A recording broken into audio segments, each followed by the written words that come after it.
கீழாயூருங்கிற ஊரில் இருந்து ரகுபதின்ற ஒருத்தர் கேட்குறாரு. முஸ்லீம் அல்லாத அவங்களும் நல்ல நிகழ்ச்சியெல்லாம் பார்க்குறாங்க. அப்போ அவர் என்ன கேட்குறாருன்னு கேட்டால், ஒரே சமயத்தில் ஆண்களைப் போல் பெண்கள் 4 கணவன்களை வைத்து கொள்ளலாம், சாத்தியமாகுமா அப்படின்னு கேட்குறாரு.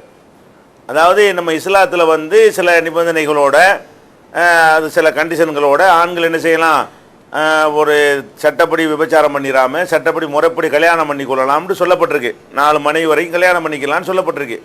இதுக்கு எதிராக கேட்குறவங்க என்ன செய்கிறாங்கன்னா, ஆணுக்கு அது மாதிரி செய்கிற மாதிரி பெண்ணுக்கு அது மாதிரி 4 புருஷன் வச்சுக்கிட்டா என்ன, அது செய்யலாம் தானே அப்படின்னு கேட்குறாங்க.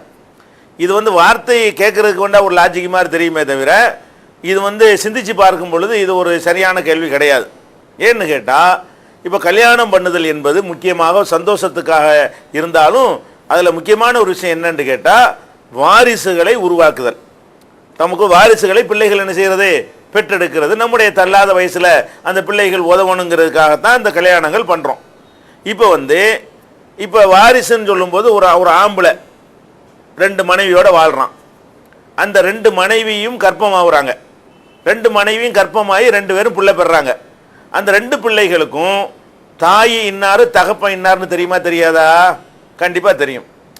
ஒரு கணவன் 2 மனைவி, 2 மனைவியும் குழந்தை பெற்றாங்கன்னு சொன்னால், இந்த குழந்தைக்கு இவ அம்மா இவன் அப்பன், இந்த குழந்தைக்கு இவ அம்மா இவன் தான் அப்பன் அப்படின்னு சொல்லிட்டு 2 பிள்ளைக்கு என்னத்தை காட்ட முடியும், அப்பன் யாரு அம்மா யாருங்கிறத காட்ட முடியும். ஒரு பொம்பளை 2 புருஷனோட வாழ்ந்தாள்னா ஒரு பிள்ளை தான் பெற முடியும். 10 புருஷனோட வாழ்ந்தாலும் பிள்ளை ஒன்று தான் பெற முடியும் ஒரு நேரத்தில்.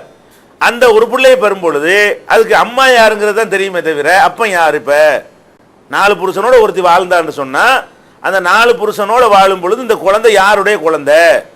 அப்போ ஒவ்வொருத்தனும் ஏன் இது இல்லைம்பான். ஏன் இது இல்லைன்னு அந்த குழந்தை சந்தியில் நிற்கும். ஒவ்வொருத்தனும் இது ஏன் பிள்ளை இல்லைன்னு சொன்னால் என்னவாகும்? அல்லது 4 பேரும் ஏன் பிள்ளை தான் சொன்னாலும் சண்டையில் நிற்கும், அறுவாளை எடுத்து வெட்டிக்கு தருவாங்க. அப்போ 4 பேரும் ஏன் பிள்ளைன்னு சொந்தம் கொண்டாடினாலும் பயங்கரமான சிக்கல் வருது.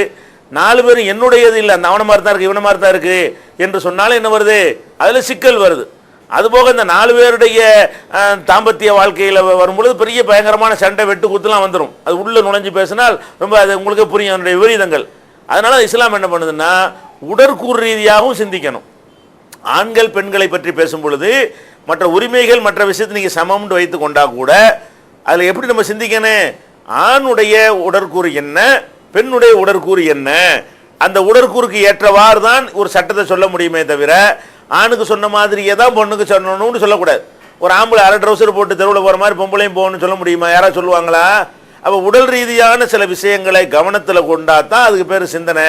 அந்த அடிப்படையில் ஒரு பெண்ணு வந்து 1க்கு மேற்பட்ட கணவர்களோடு ஒரு நேரத்தில் வாழ்ந்தால் அவள் தாய் என்பது தான் கன்ஃபார்ம் ஆகுமே தவிர, அந்த குழந்தைக்கு தகப்பன் யாருன்னு தெரியலைன்னா அந்த குழந்தைக்கு சொத்துரிமை கிடைக்காது. யாருக்கு சொத்துலேருந்து அந்த குழந்தைக்கு பங்கு கிடைக்கும். அந்த குழந்தை பள்ளிக்கூடத்தில் சேர்க்கும் போது அப்பன் பேருன்னா 4 பேர் பேரே சொல்ல முடியும். அப்போ அது சரியாக வராது.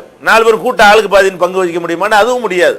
இந்த மாதிரி ஒரு நடைமுறையில் உள்ள விஷயத்தை சிந்தித்து பார்த்தால் இதுக்கும் அதுக்கும் உள்ள வேறுபாட்டை என்ன செஞ்சிக்கலாம், விளங்கி கொள்ளலாம்.